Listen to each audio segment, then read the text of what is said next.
বঙ্গবন্ধুর আদর্শ সৈনিক, আমাদের নেত্রী হল আমাদের দেশের মাননীয় প্রধানমন্ত্রী শেখ হাসিনা। এর বাইরে যে চিন্তা ভাবনা আমাদের মধ্যে নাই, আমরা এর বাইরে কোনো চিন্তা ভাবনাও করি না। যেহেতু এই লাল সবুজের পতাকা এই বঙ্গবন্ধুরই দেওয়া, তাদের হুকুমে তার আদেশেই আমরা মুক্তিযোদ্ধায় ঝাঁপিয়ে পড়েছিলাম আর এই দেশ স্বাধীন করেছি।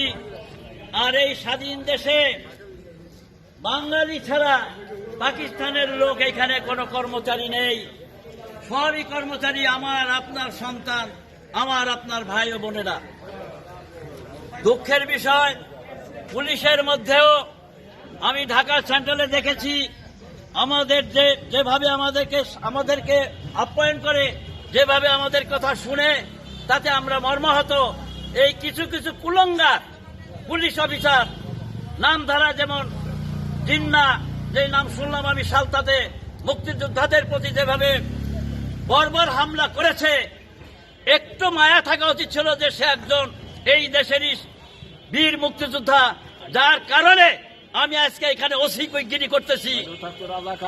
আর না হইলে ও থাকতো ডাস্টবিনের মধ্যে, ওর কোনো খোঁজ খবর ছিল না।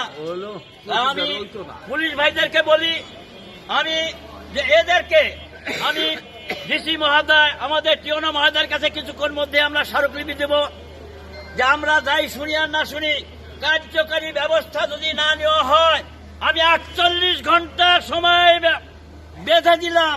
এই 48 ঘন্টার সময়ের মধ্যে যদি তাকে অপসারণ না করা হয়, যদি কোনো ব্যবস্থা না হয়, সামনে এই 48 ঘন্টার পরে সারা বাংলাদেশে এই ওসি জিন্নার বিরুদ্ধে ব্যাপক আন্দোলন শুরু হবে। বন্ধুরা আমার, আমি আমার ভাইদেরকে সজাগ করে দিতে চাই, আপনারাও সুন্দর পরিবেশ রাখবেন, আপনারাও মাথা ঠান্ডা রাখবেন। যদি এরকম কিছু হয়, ভবিষ্যতে হবে না ইনশাআল্লাহ। যতদিন শেখ হাসিনা জীবিত আছে, আমাদের নেত্রী, আমাদের অভিভাবক, ততদিন আমাদের কোনো সমস্যা নেই, একথা আমি বলতে পারি।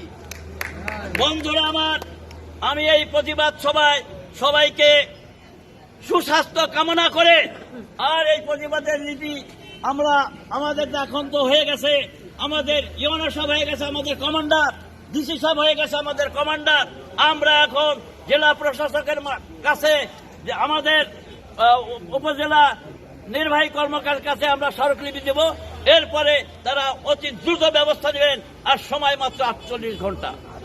এর প্রতি যদি না হয়, তাহলে বাংলাদেশে ব্যাপকভাবে আন্দোলন হবে এই জিন্নার বিরুদ্ধে। আল্লাহ আমাদেরকে সবাইকে সুস্বাস্থ্য কামনা করুক, এবং আমরা যারা মানববন্ধনে আছি তাদেরকে সুস্বাস্থ্য কামনা করে এখানেই আমরা